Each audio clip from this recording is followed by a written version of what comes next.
Okay, so first off, we actually have a not game-related, more personal question from Stavros Vergos. Ian, you have Greek ancestry. How has your Greek heritage affected you in your work on World of Warcraft?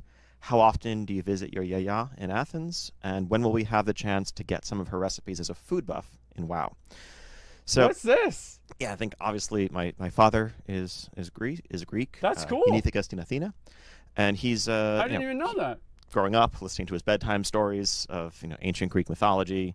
That definitely shaped a lot of my outlook, inspired my passion for just fantasy worlds, for exploration, for just the imagination. That in some ways led me to play World of Warcraft, led me to work on World of Warcraft. So, all right. Growing up, I had the great fortune of being able to go to Greece many summers. Let me look over here. Let's see what the other questions are.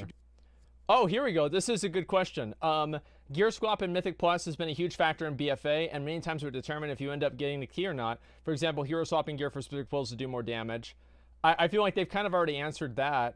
Are there any unique answers here? The world, 3 PvP characteristics. How should PvP be balanced? Okay, yeah, that's okay. Where's the next question here? I'm gonna see what else there is. Let's get the question 2 minutes in, and some. Oh, it's 2 minutes in from Method Roger. Okay. Oh, okay. So Method Roger sent in his own question. With the introduction and continuous development of Mythic Plus system, it seems like there isn't a lot of interest in joining a guild, the heroic Mythic anymore, which leads to the disbanding of guilds. Yeah. Okay. On to actual questions. So we have this question from Roger Brown in Method, of course. With the introduction and continuous development of the Mythic Plus system, it seems that there isn't a lot of interest in joining a guild and raiding heroic or mythic anymore, which leads to the disbanding of guilds. Mythic Plus dungeons are great, but are there any plans to give some new incentives for people to enter or create new guilds and raid as a group, like guild halls with Roger unique Brown's rewards a real or one. other bonuses to be gained? So we agree that it's something that definitely concerns us. On the one hand, we're very excited about having opened up high-end competitive cooperative play to this whole new group of players with a lower barrier to entry than a formal raid schedule, and Mythic Plus is great. At the same time, it's important to us that there remain unique incentives and rewards for challenging yourself, for going in with a larger group of players, and having that different, massively social experience. Great. So then what are we going to do? At the very high end of the competitive scene, I think we've seen, a lot of continued interest as Uldir has unfolded. There are really just as many guilds as in the past doing Mythic and pushing high content. We've kind of formalized leaderboards for that through our Hall of Fame system that we've added. Now, that said, especially with the removal of class set pieces that used to be uniquely available from raids, we're aware that, that's a problem that I think we need to solve, and we're going to be looking forward over the course of the rest of so they don't know what they're going to do beyond to make sure that there are still some unique benefits and rewards for going into raiding. I think ideally each path of endgame progression should offer some unique benefits that make it distinctly compelling. And the strongest player, the most well-rounded player, should actually be the one who's able to excel in all of them, though focusing on any one individually should still lead to great strength and success. Okay, next question from Tassos Rafaelidis. Going into Battle for Azeroth, there's a big change in Mythic Plus. Gear swapping is not allowed anymore. What are the thoughts behind this change? Gear swapping in Mythic Plus has been a huge factor in BFA, and many times it would determine if you end up timing the key or not. For example, healers swapping gear for specific pulls or to do more damage. So, in this case, and this is from this is a member of the PogChamp MDI team, just to be clear.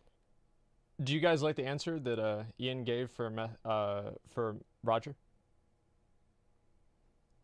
The correct answer, by the way, guys, is I don't know, because we didn't get one. So this is something that we actually thought about changing partway through Legion, but didn't want to do so in the middle of an expansion because of how reliant many people's strategies had become on swapping gear, especially legendaries. I think when we look at World of Warcraft, we view in a lot of ways an entire Mythic Plus dungeon the way we view a single boss encounter. And that's why you can't change talents in the middle of the dungeon. It's why you can't respec in the middle of the dungeon. Even if you're dropping in and out of combat over the course of the run, some of the choices in terms of the best talents, the best gear, are most interesting when you're weighing the entire range of situations the dungeon's going to offer, right? Maybe whether it's AoE versus single target choices, or whether you want one type of defensive or utility trait or talent. I want to pause this here. And what he's saying makes sense. And I want to make sure that's completely clear right now. What he's saying absolutely makes sense. And what do I do with my hands? Well, you get timed out for spamming. So anyway, his answer makes sense. But the problem is that it doesn't feel good. And this is so many of the other problems that WoW has right now, is that the answers that we are receiving make sense, but they don't feel good. And that's what I was talking about before, about the developers not understanding players on an emotional and psychological level. Now, they understand it methodically, and they can look at numbers and make decisions on that, and the logic behind their decisions is not entirely wrong. The problem is that whenever you get into the mind of a player, they don't know how to influence that mind to enjoy the game. That's the issue. Versus another, I think if you're just speccing or just gearing for a specific boss or a specific pull of trash in the dungeon, I think oftentimes those can become really easy choices to make, actually. It just becomes about collecting the right gear and having all of your macros set up so that you can, swap between pulls as you go. I think there's more high-level decision-making depth in a world where you make that choice once up front. And it also makes success in the dungeon more about your moment-to-moment combat gameplay, your positioning, your decisions that you make on the fly, and not about having all the right macros set up to swap in and out ahead of time. Next question from... I think that's also a big paradigm shift they've made, is that beforehand, especially in like Burning Crusade and Vanilla WoW, a lot of the challenge to raiding occurred outside of the raid. So you're talking about being in a guild, being able to get everybody in on time, being able to not have any drama in the guild, having the right fire resistance gear, farming the right consumables, doing the right profession quest where you get the items to bring them into the raid that help you kill the boss. And all of these things that you did outside of the raid made the raid, in a way, more accessible to more people, because everybody else was able to approach those outside activities on their own time, which made raiding a lot more accessible for a lot of people in terms of a gameplay perspective. Now, obviously, a lot of them couldn't raid still because they didn't have the time for it, but from my perspective, I think that system before was more fulfilling to players because they knew that the things that they were doing outside of the raid were leading them to a greater goal. And that's I think the disconnect that's happened, and the paradigm shift that occurred, I think, in Cataclysm, whenever they fixed or they switched that and they made the difficulty focused around raids themselves. Monosolupis, the 3 PvP characteristics are burst, mobility, and CC. How should they be balanced in a spec, and which class is tougher to balance while preserving its unique characteristics? It's a stupid question. So I'm going to skip that one. It's hard for me to speak. I'm not an expert these days on the nuances of PvP balance when it comes. But for now, I think we feel pretty good about how the squishes have played out. Because you know what he's going to say, right? He's like, well, you want to make sure they're all different, but they're all the same too, because you don't want to have something that's too strong or too weak, right? I mean, it's obvious what he's going to say. Next question is from Chris Diamantis. Why did some of the classic raid buffs, like Mark of the Wild or Blessing of Kings, not make a comeback when Arcane Intellect and Fortitude did? Well, Blessing of Might did, right? Or Blessing of Wisdom? We definitely... We look to bring back some of these classic buffs for a couple of reasons. One is there's something... Having some buffs in the picture, there's something nice and ceremonial about, all right, let's get buffed up before we pull this boss. You hear those spell impacts. It feels like you're getting ready, like you're powering up to go into a fight. I agree with this, absolutely. But also, it's added the social element to it. It makes sure that most people are stronger in a group, in a raid group, than they are on their own. But it also gave a couple of classes that could use some extra utility, some value to their presence, an extra reason to be brought. Now, Paladins and Druids, yes, traditionally they had raid buffs, but frankly, they have battle in the res. Legion and Battle for Azeroth environment, that's why they already have plenty of utility. When you bring a Paladin to your group, you have all of their blessings, as well as other hybrid utility that they bring. Yes. Druids, of course, have excellent mobility. They have battle res. They have innervate if you're a caster, stampeding roar if you're a tank or DPS. druids we're not seeing having any problem with representation, whether it's in dungeons or in raid groups. And so if you take that comment right there and you look at it face value, you can see how that does kind of make sense. But I want to look at the background of that comment and explain how that reinforces what I've been saying is the problem with the game. So what he's saying is that he's basing this off of participation metrics and the amount of people that are getting into raids, but at the same time, players are not happy and they don't feel good because they're not getting back things that made their class feel complete.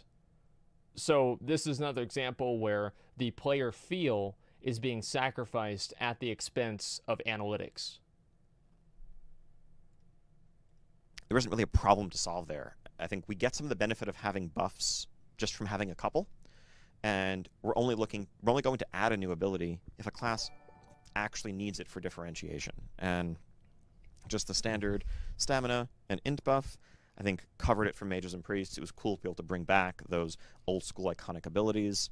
And then, the advantages that some others get came from, let's say, Warrior Battle Shout, which covered the physical damage dealers to complement the magic damage dealers. Warriors are the best in the future, if we get to a place where, for whatever reason, paladins or druids are seen as not really offering much to a group, it's something we could consider. But I think most paladins suck, so we're already there. And strong utility that they already bring, and find ways to make that even more valuable if it's feeling like there isn't a reason to bring those classes. But we're just not seeing it right now. Okay, so next question from Ignacio Stefterevos. Loot has always been a major factor in WoW. It could be a reward or a breaking point for a player or a guild. Over the years, there have been many changes to how loot works and goes. In recent expansions, we have the Warforged, Titanforge systems that can be extremely rewarding in some cases and disappointing in others. You decided to keep the system in Battle for Azeroth, and in addition to the personal loot that you're going to apply to all modes, that means someone who wants to min-max a character will have to grind all modes every week with the hope of looting a Titanforge upgrade. Have you considered a cap applied to the loot that drops in lower difficulties? So, okay, well, a few pieces to this to break down. Nope, that's a no. So why does Warforging and Titanforging exist? I think the origins of the system actually go back. Because you want people to do the raids even after they got all the gear in order to force them to continuously chase a carrot that doesn't taste very good. Here's the problem. Is that WoW, they give you so many carrots, and then other times there are carrots that are so... It's like, imagine if there's a carrot on a stick, but the stick and the carrot are on the moon. Are you even going to try to go for that carrot? No, because it's too far away. Unless you're Lance Armstrong or, what's his name? Buzz Lightyear, it's not going to happen. But if the carrots are too close, you're going to eat all the carrots, and you're going to get fed up. Back in some ways to Mists of Pandaria, when it was first called Thunder Forging in Throne of Thunder. Yep. But it's become a game-wide system that has been uncapped in more recent expansions. So years and years ago, loot was much harder to come by, period. I remember my guild in Burning Crusade, we killed Gruul, the dragon. You guys like that? Good. Killer every week for a year and a half. Even long after we had Black Temple on farm, we're going back and killing Gruul in the hope that he would drop a Dragonspine trophy trinket that all of our rogues needed, and we'd only ever seen 2 in like 10 months of killing him. And when that finally dropped, it was amazing. Yes. But, again, loot was much, much harder to come by. There were fewer sources of it. And if you didn't raid, good luck.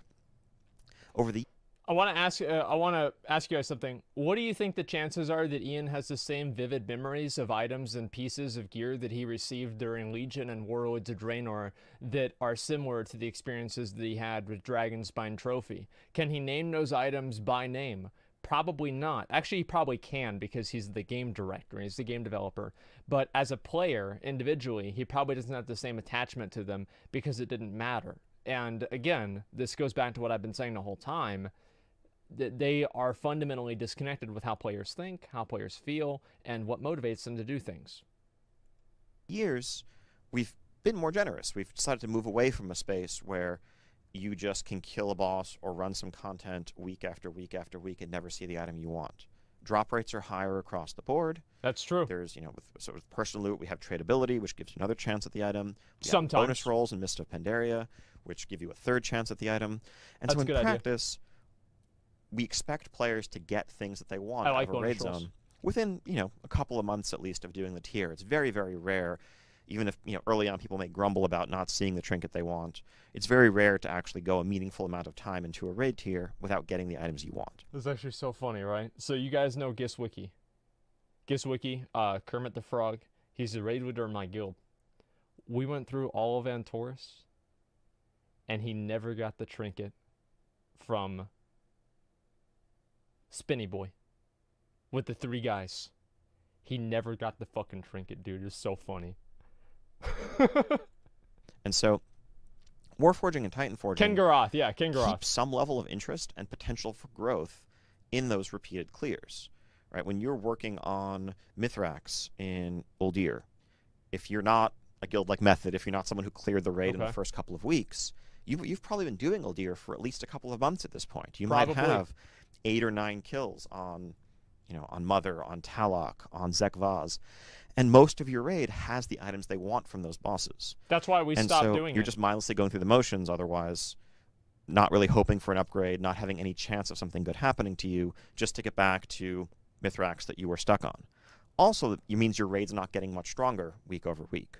So Warforging and Titanforging create the opportunity for anything to happen. They do create moments of excitement, as you note. I remember watching the Method stream.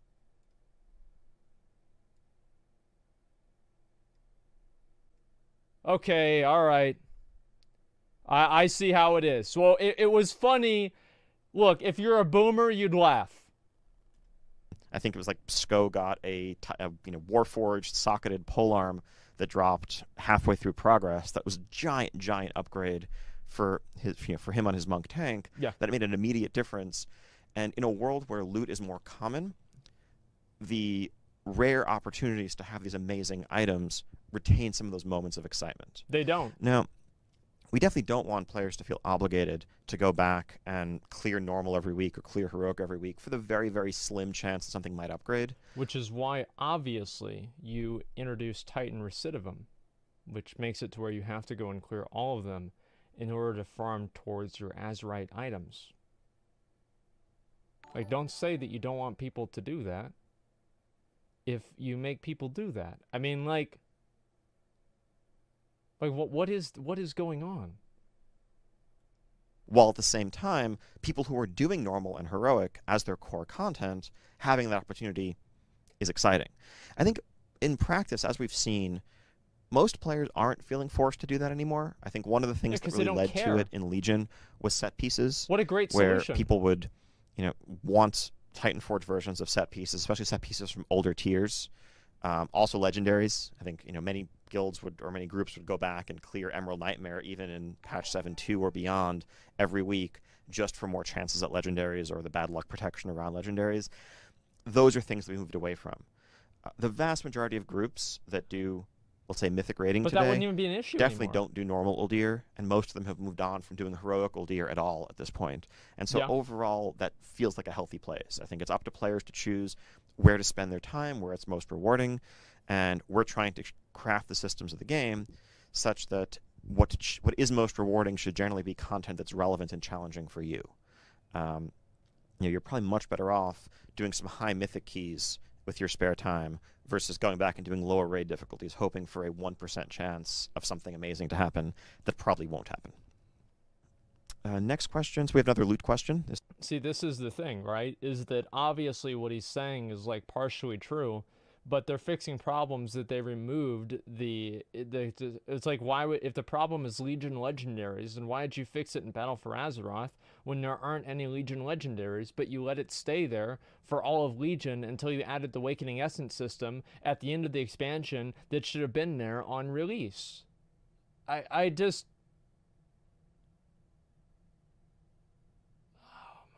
Oh my god, dude.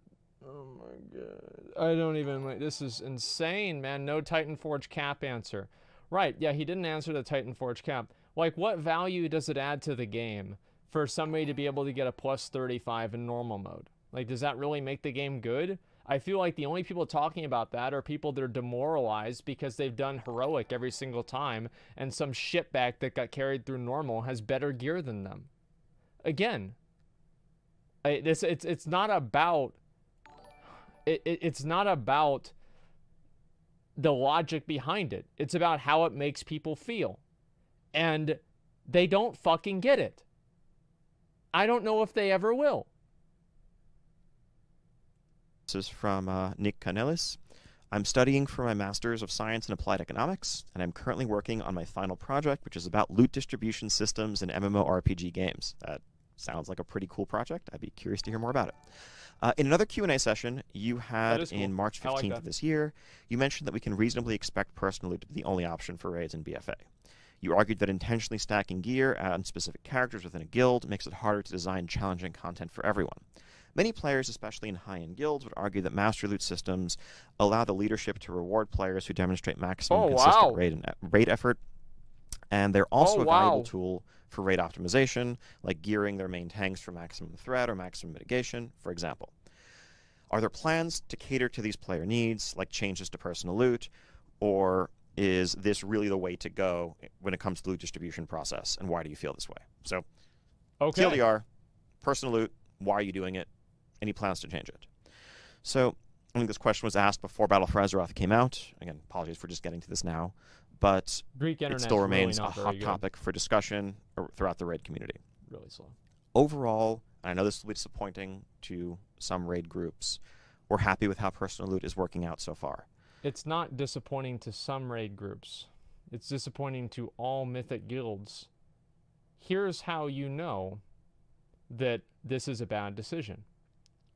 Is that in Antorus, they allowed you to use personal loot for the Mythic raid. Every guild that I know of opted not to use it.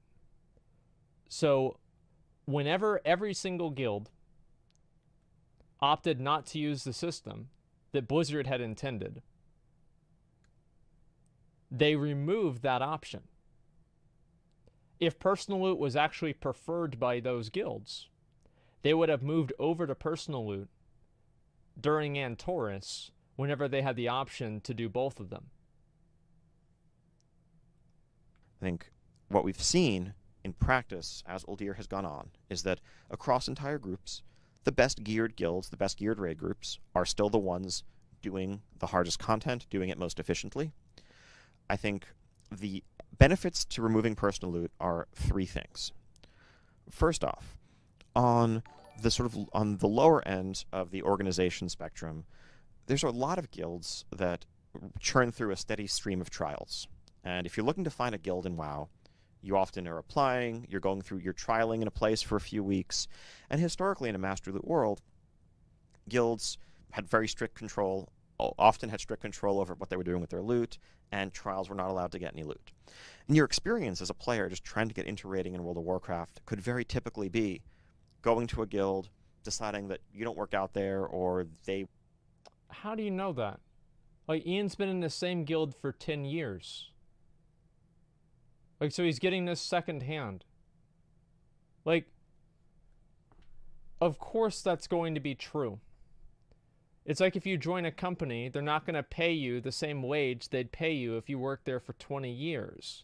If you do anything and you randomly come on to the team and you never put any effort into achieving that team's accomplishments, then obviously the people who achieve the accomplishments that the team is defined by should be the people that receive those spoils for what those accomplishments entail. And the entire idea that participating in a boss kill is the same as progressing on a boss kill and succeeding. Like, imagine, and I think everybody obviously wants to say that it's the same or whatever. Use me as an example, okay? Because a lot of the people that disagree with this don't like me. Use me as an example. The first time that I killed Mythic Argus, I think I parsed at 7%, and I died 3 times on the fight because I had no idea what I was doing. Would it have been fair for me to have personal looted the mount to myself? Because I won the roll on it, but because even though I won the roll, they didn't give it to me because I was useless. It would not have been fair if I had received the mount over all of the other people who put in a lot more work than I did. And that's why I did not receive the mount, and I never complained about it. Well, I did, but I didn't really complain about it. Wanted to fit someone else in instead of you, and you got literally nothing for your efforts for helping them defeat bosses, maybe even helping them defeat bosses for the very first time in your time in that guild. You move on to another guild, the same cycle would continue.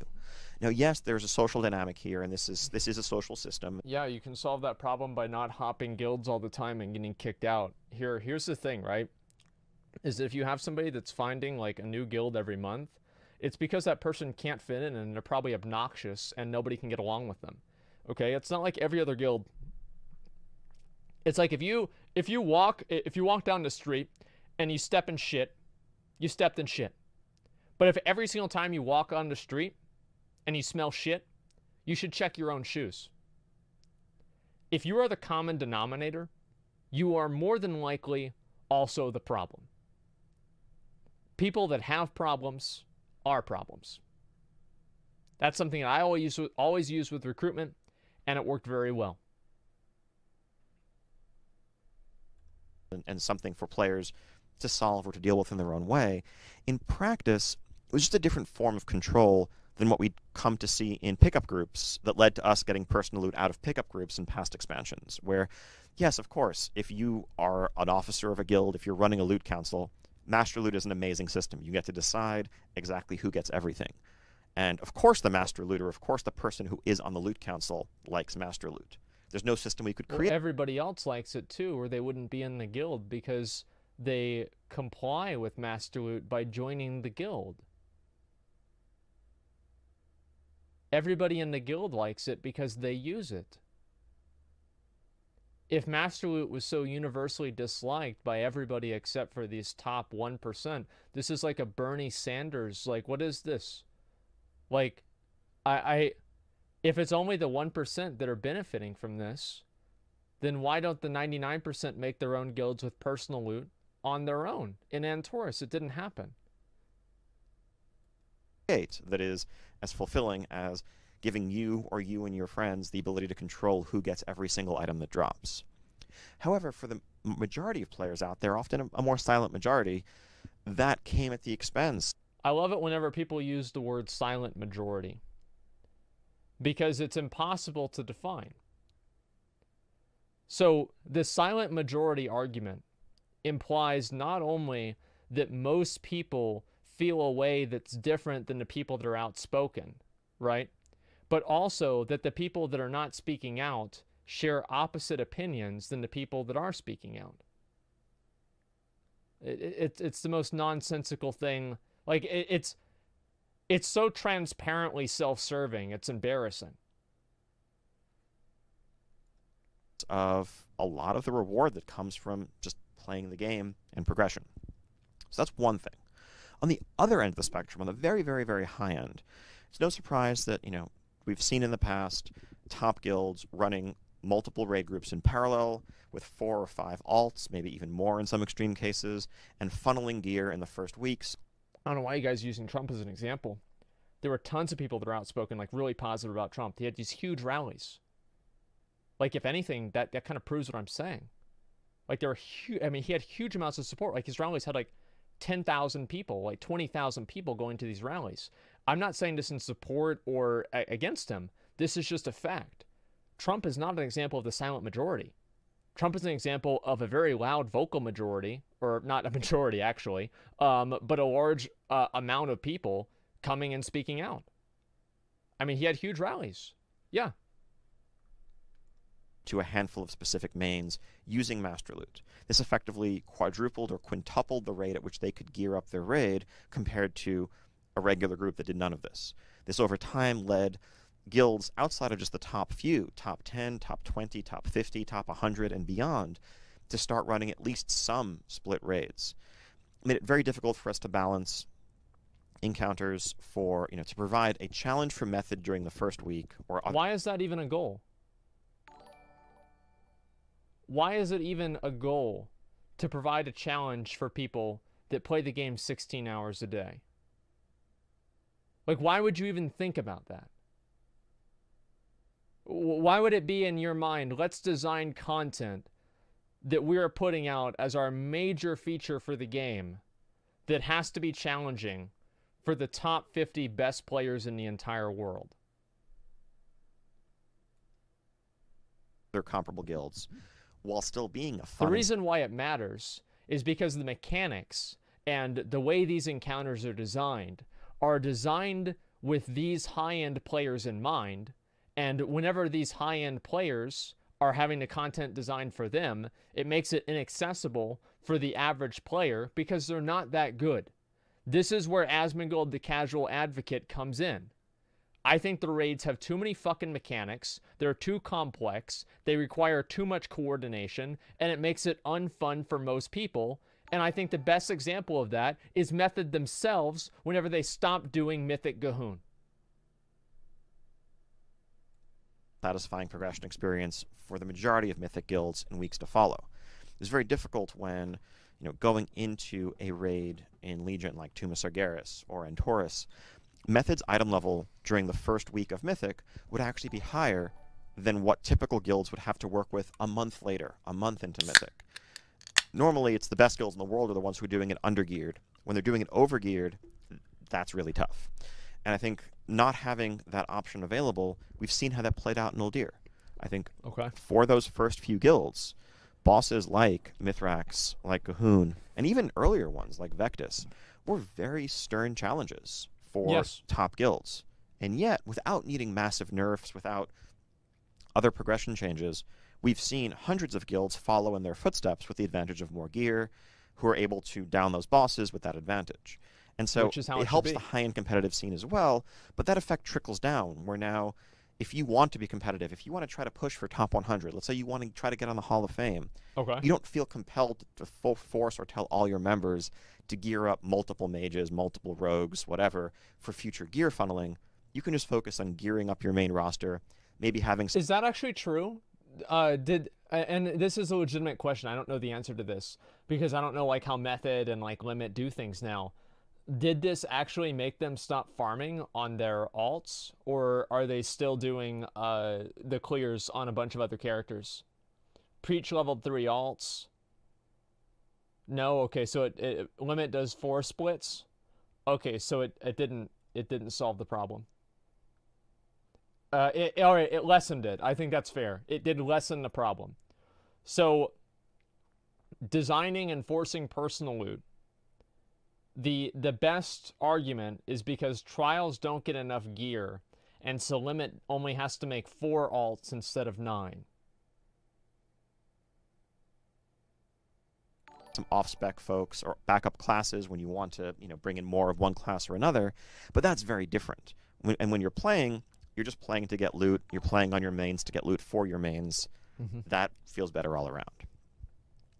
And then, I would agree. Finally, the third benefit is that it lets us itemize in a somewhat different way. When Master Loot was an option, we still had to design loot tables and design what items we put in the game around the possibility of Master Loot. So very niche items only useful to a few people, whether it's whether it's ranged weapons, whether it's shields, whether it's unusual things like two-handed caster weapons, like a two-handed mace or a two-handed caster axe that a shaman could theoretically use.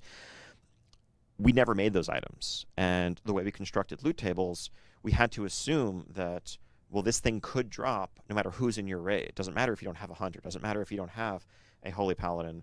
That caster shield is going to drop. And so moving to World of Personal Loot, we can actually better cater to a wider range of itemization. You'll see more fist weapons, you'll see more shields, you'll see more ranged weapons, and more. This is a good point. Because it doesn't matter if an item is only useful for one specialization out of 36. When we know that that item will only ever drop for that one specialization when they're present, we can do a lot more and take more chances there. This is actually a really good point. What he said makes a lot of sense, and we have seen a more varied itemization.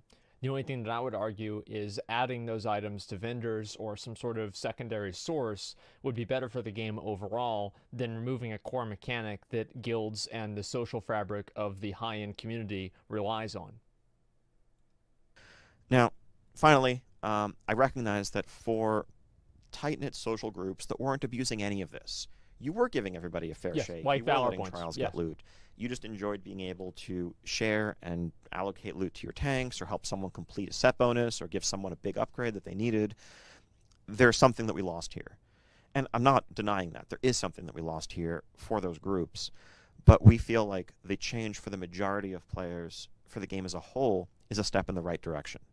And once you get past the first few weeks of a new raid tier, I think loot tradability is something that helps with a lot of those problems. If you're trying to gear up somebody who came back to the game or who switched mains, the rest of your raid can still pretty quickly funnel loot to them. Or if you don't need an upgrade, but someone else in your raid does, you can pass that to them. Now, this breaks down a little bit where item level up... Or you can be forced to pass that to them because that's the guild's rules, and then you have people that don't loot the items, and they loot them in their mailbox later on, and then the officers in the guild have to go through and look at every single piece of gear that somebody has. Like this, it's just... again, it's like these decisions are made in a vacuum, right? If the problem is trials, like... How many guilds, like how many trials are typically in a guild? Maybe like 2 or 3 out of a roster of 28 people. So you're talking about making changes for less than 10% of the population of the guild. So you're changing the guild entirely, changing everybody's experience for something that by definition is less than like probably 10 or 20% of the population. And you're making it worse for 100% of the population. Upgrades end up not being true upgrades for you, and you get something that you don't want to wear, but you also can't trade. That's a symptom of a larger problem where we're trying to, where possible, make item level a better guide for what's actually better. So overall, that's where things stand. It's an ongoing conversation, but I think, frankly, personal loot is here to stay, and we should be discussing what we want to do with it rather than let's just roll it back to master loot, because we don't want to get rid of personal loot. Personal loot is great. We just don't want to be forced into using it. If personal loot is so good, then you wouldn't have had to continuously remove options for people to use something different than personal loot. If it was such a great system, you wouldn't have to remove every other system in order for people to use the system that you think is so great. It's like, imagine this. You have a steak, you have broccoli, and you have spinach. So you hate spinach. So we give you all 3 of them, you're going to eat the steak. Unless you're a bitch, and then you eat the broccoli. But let's say you're going to eat the steak. Well, then they take away the steak, and you have the spinach and the broccoli. It's like, well, you know, I watched a lot of Athene videos back in the day. We're going to eat the broccoli. So you eat the broccoli. They take away the broccoli, and now you're just eating the spinach. You're not eating the spinach because you like it. It was actually the worst option that there was. But they took away every other fucking option, so now you're sitting there eating spinach like Popeye the fucking sailor. That's not how we're building loot tables anymore, and we feel like the benefits have outweighed the downsides thus far. Next question from Orestes Contos. Any change for solo queue, any chance for solo queue in arenas or ranking systems for Battlegrounds? Battlegrounds seems boring right now with no reward. Also, always matching with players of low skill or players that lack the necessary drive to win makes things worse. It would be awesome if we could see a comeback of tiers or ranks that would make players work up a sweat, and also transmogs like Grand Marshals that would give people reason to actually focus on winning. So I think we feel pretty good about how the Battle for Azeroth ranked system with clear tiers as you work your way up towards Gladiator has worked out. They're clearly increasing rewards. He's asking about Battlegrounds. Great items out of this. You know, I think some of the best availability of powerful PvP gear that rivals the very best stuff out of raids that we've seen in a long time. This is for Battlegrounds. And so within the rated system, there's a very clear progression. Random Battlegrounds and skirmishes, I think we're not looking to make a hardcore competitive environment. Those have always been for more casual players, people who just want to... There's a problem, right? Is that, like, rated Battlegrounds have such a high barrier to entry, it's almost impossible for anybody to experience like the PvP that you would see in Warsong Gulch or Arathi Basin or something like that without doing random Battlegrounds. So the issue there is, like, rated Battlegrounds have like such a low participation metric because so few people do them, because there's such a high barrier to entry to getting 10 people in the group to do something. That's not even a bad thing. The bad thing is that there's no other way for players to do some form of solo queue random battlegrounds with a ranking or a rating or whatever associated with it that gives them a hidden MMR that allows them to queue up with people that have similar hidden MMRs that's separate than the actual base ranked battle or unrated battlegrounds. I mean, it's not hard. Hop on, relax, run around a battleground, fight some players. Of course, we want you to win, and the awards are aligned, whether it's your conquest, your honor, the bonuses that you get. Well, exactly what Nixie said, and I don't think this is a bad thing, right? I mean, because this is just player behavior. Have you tried joining an RBG group before? One loss and everybody leaves, and it takes forever to fill the group. Well, exactly. I mean, you're completely right, man. Yes, I've been in them. Luckily, I'm in, like, at a certain point, once you get high enough, people are able to take losses better. Generally, they are. It's not like an 1800 group. Like, if you get to like a 2800 RBG, you're probably not going to have everybody leave whenever there's a loss. But at the same time, there's still going to be a lot of frustration because you get everybody together and it's just a very tense environment. I don't know what, like, I think Blizzard really should sit down and think about how to make RBGs better. Because I think RBGs have a lot of potential and Blizzard is throwing it in the garbage. To put it into perspective of how much they're throwing it in the garbage, there's no way, like, Hero of the Alliance is the exact same as Gladiator was. If they made Hero of the Alliance, for example, like 26 or 2700 RBG ranking, period, you get the title, you get it, you're done, that would immediately increase the RBG participation. Here's another way to increase it, is if they would add mounts for getting Hero of the Alliance each season. If they did that, then you would see a lot more people participating. And then also if Guardian of the Alliance gave you something. The reason why we see more people participating in Arena is because it gives them more gear and they have something that they can work towards that's meaningful. RBGs don't have that component, so they have less participation even though people want to enjoy them. Otherwise, the rewards are aligned with wanting you to win, but that's always going to be a more relaxed environment, just like any sort of quick play or quick match in other games that have PvP components. Now, for rated arena, rated battlegrounds, I think the reason why solo queuing is not something that we think is a great fit for World of Warcraft when it has worked well in other games is the extent. I saw something in chat I want to respond to.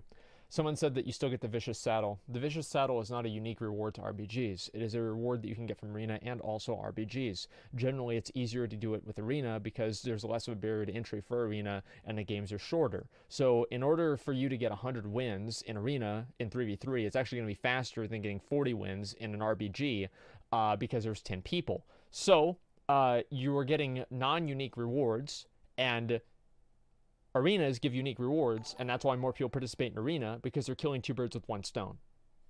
Yeah, let's time out some of these people that are just spamming the thing, because it's like, it's cool a little bit, but like, I want people to be able to talk about the video, you know? Composition dependent. What classes you have, what specs you have, what roles you have matter tremendously, and that's not something that's flexible, right? When we create an Overwatch team or a Heroes team, people can switch as needed, and people can play a variety of characters, and we can make sure that you have this exact composition.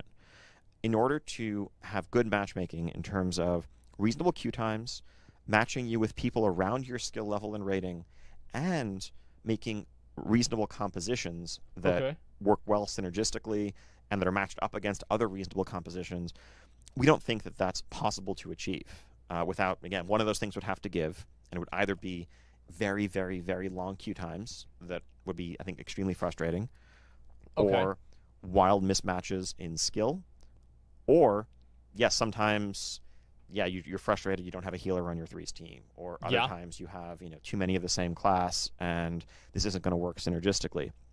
And no one has the ability to switch classes on the fly the way you might in, say, Overwatch, if your team needs a tank or your team needs a support. Just let people respec in BGs. We're instead focused on improving the social tools in the game, the pre-made group finder, adding communities to make it easier for people to join groups of like-minded folks who are looking to find matches or partners at a given rating.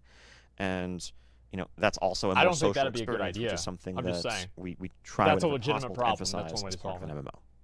Okay, this next question from Vasileos Kondilis. The flex mode was added to WoW with the aim to facilitate easier raid groups. Other than in Mythic, every other raid difficulty supports flex groups, which means it's easier than ever to make truly competitive groups for every circumstance. I believe that the raid difficulty system could be tweaked, merging LFR and normal with the other difficulty levels remaining as they are. Oh, yeah, this is great. This way, we can avoid unneeded content repetition and narrow down the level gap so that stat squishes aren't needed as often as they are today. You have to remember, Greece is where Socrates came from. There's a lot of really smart people in Greece. What are the chances of something like this happening? So, we think the number of difficulties that we've settled on and the difficulty structure that we've had in place since Warlords of Draenor is actually the right fit for World of Warcraft. Then why, at the end of Mists of Pandaria, did you say there were too many difficulties?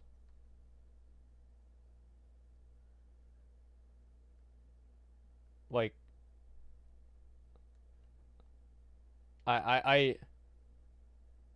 whenever they added flex mode, they said this is confusing, there's too many of them. People can change. I'm sure he changed his mind. Raid Finder and Normal, I think for someone who does Mythic, both of those just seem like, oh, these are casual difficulties. Okay. But they're actually serving very different audiences. Normal is for a mix of friends and family groups and pickup groups. And again, it's maybe hard for you to imagine as a Mythic Raider, but there are plenty of groups. There are literally hundreds of thousands of WoW players around the world who spend an entire tier progressing through normal difficulty. Where it's like, okay, a few weeks in, they finally got Fetid Devourer down, and now they're moving on to work on Zul, and they're going to spend a week or two working on normal Zul before they move on to Mithrax. And that's a satisfying and rewarding experience for them, because that's the type of group that they're literally just playing with their friends. They're not going to recruit people for being better players. They're not going to kick people out because they stand in the pools and spawn ads on Zekvaz more often than you might like. They're just going to say, hey, try to do better next time, and keep working at it, and that's a progression that they enjoy. Okay. LFR, and this is what we heard really throughout in Mists of Pandaria that inspired us to make this change. LFR does not provide that satisfying experience. LFR is not a social experience. LFR is not a progression experience. And so in Mists, where we had a normal difficulty that was similar to our heroic today, groups like the one I described would find LFR unsatisfying and asocial, and normal, as it was then, to be too difficult. They would kill two bosses or maybe get stuck on hard-on and then not really have a satisfying place to progress. That's why normal exists in the form that it does. Raid Finder is for people who don't want to commit to a schedule or find a large group. It's, you know, you have some free time in the evening, you have an hour in the morning before you head to work, you can jump in, you can check out the end of the story, you can get some gear for your alt, you can finish a quest. It's... What boss do you guys want to do? How about Zul? Oh, my item level is too low. Because they have like an item level filter thing. I'll log over, okay? Just so I'm not, I don't look like an idiot. Yeah, let me log over. Because my item level is too low, and so they cap it at like 350 or something like that. And, or 360, I don't even know. And so that's why. Yeah, let me log back over. It's not wrong. I did some really casual IRL friends. They did the same thing. Yeah, exactly. Let me go over here. Let me go on my main character. No, because LFRQ takes more than 1 hour. Well, I know that. I mean, obviously the queues take a long time, but there are groups going on pretty much all the time. Like, if there's no Zul groups today, I will be amazed. Because almost always there's people that are putting together groups. And I'll actually look for another boss, because obviously I think people will just put troll groups up right now. Queue on Tuesday takes 10 minutes. Look, I don't think I've queued LFR at all for like 2 expansions, so I'm not really sure. Okay, here we go. Pre-made groups. Raids, BFA. Let's look Mithrax. 2 of them right there. So there's a group right now that I can join. Right now I can join for Mithrax, 100%. So the whole idea that you need to do LFR, and this is like at 2 p.m., and this isn't like in the evening or anything like that. Yeah, that's 1, right? That's 1 right now at this exact second. If you wait a little bit longer, oh, now there's more, right?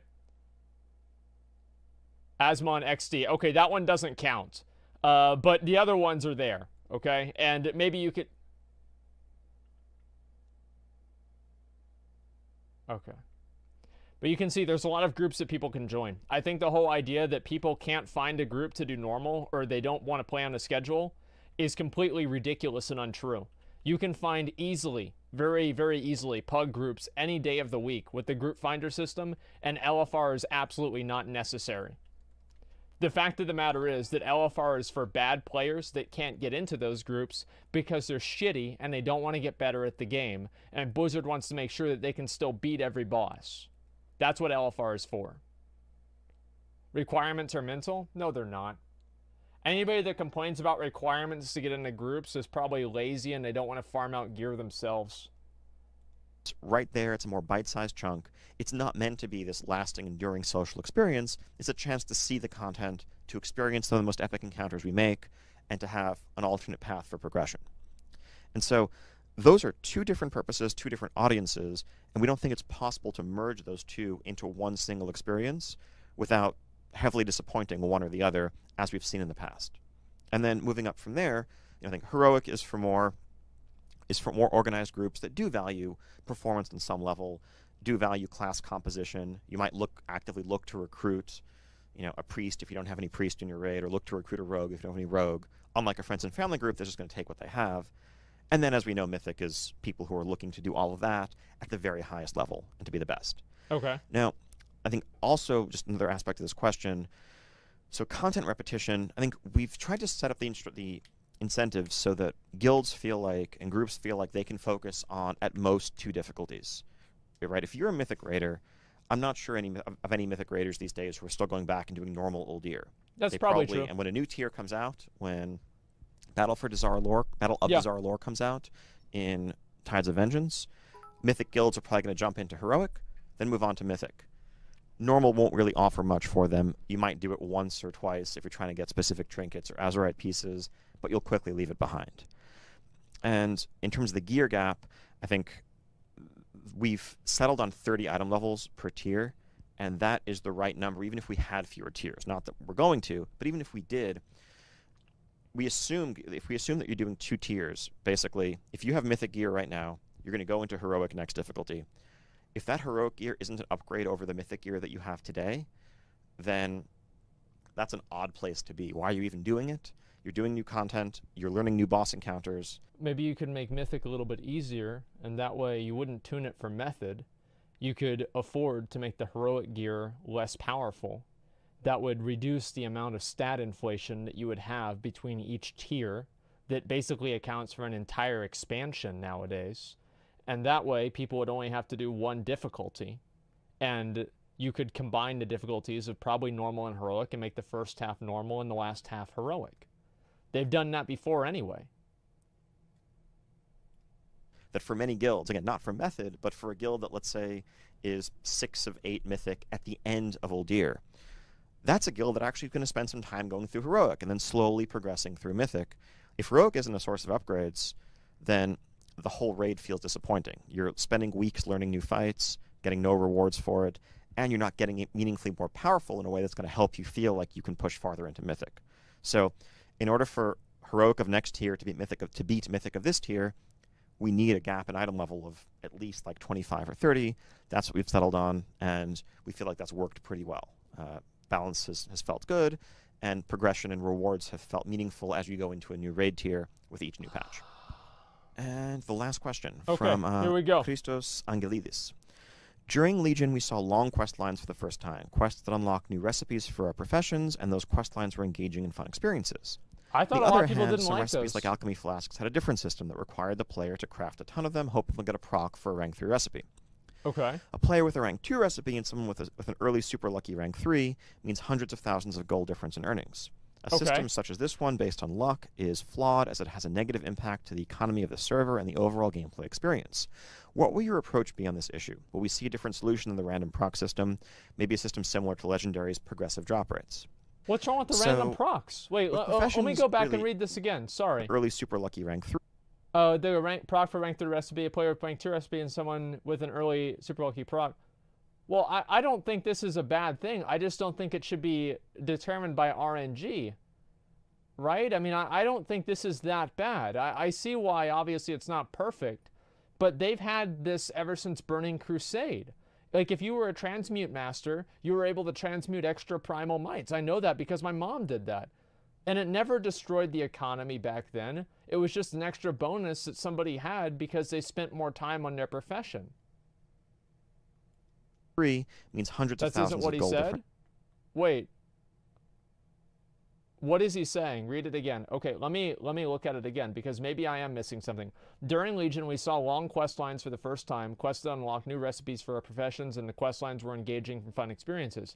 On the other hand, some recipes like Alchemy Flask had a different system that required the player to craft a ton of them. Hoping that they'll get a proc for a rank 3 recipe. A player with a rank 2 recipe and someone with an early super lucky rank 3 means hundreds of thousands of golds in difference. System as this one is based on luck alone. Certainly flawed, as negative impact to the economy on the server and overall gameplay experience. We see what will be your approach. Okay. I was reading something at the time. I misinterpreted what he said. Yeah, this is actually a good question. I don't think they should get rid of the procs for like getting extra items, but maybe procking up to the next skill level might be a little bit too much. So, with professions, really, with every expansion, I would say throughout WoW's history, we've taken a slightly different approach to professions. You know, they're themed and rooted in their own individual expansion, whether that's heavily integrated with the garrison, as we saw in Warlords of Draenor, or very quest-driven and tied into world quests, as we saw in Legion. And part of that is delivery mechanisms for recipes and ways for crafters to differentiate themselves from each other. I think in a game where we have, you know, tons and tons of blacksmiths, what makes me as a blacksmith different?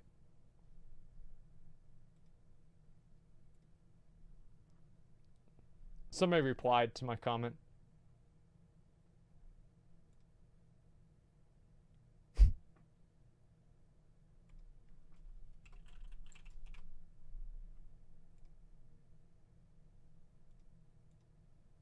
From you as a blacksmith. And for a long time in WoW, one of the things, I think a key thing there is, well, if I can make something that you can't, and you can make something that I can't, that makes us feel a bit different.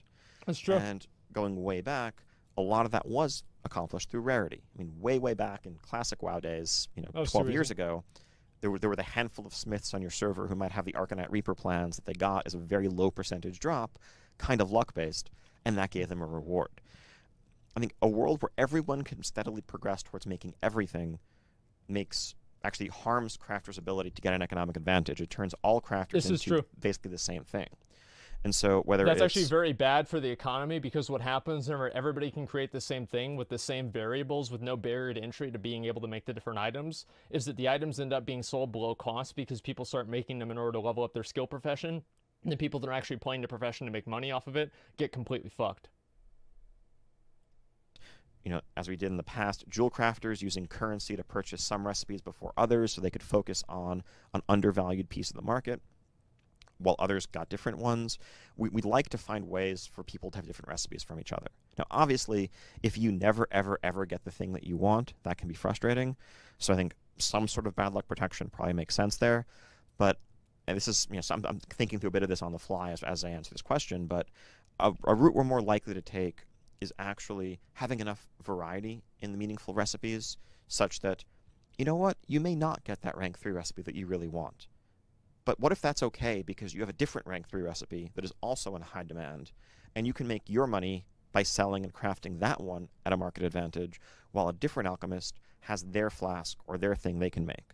Yeah, and of course. As long as there is competitive advantage that you can get for dedicated crafters, that probably works out overall. That's good. I think the general topic of crafting, I think it's an area where we can do a lot better. I think part of that's good. I like hearing that. But I think we'd like to do more in terms of giving players opportunity to really feel like their identity can be one of a crafter, where I am a blacksmith, I am an alchemist, I spend tons of time and effort being better at this, and that has economic advantages, that maybe even has some power advantages. Now, we're not quite there yet, we know, but that's something we want to work towards. But one of the things that guides us in that is finding ways for players to differentiate themselves from each other so that not everyone is the same. Okay. Again, thank you for all of the great questions. And like I said at the start, it's a pleasure to be able to speak directly to the Greek WoW community. And I hope I get a chance to actually visit in person in the near future. Yeah. Thank you. That's awesome. Okay, great. I'm glad Ian did that. It's always good for him to do that. It makes a lot of sense. And except the lower thing. Wait, what is this here? No answers. I think that we got a few answers, right? But for the most part, like, so here's the issue is that, and after this, yeah, I am going to play Dark Souls in a few minutes, guys.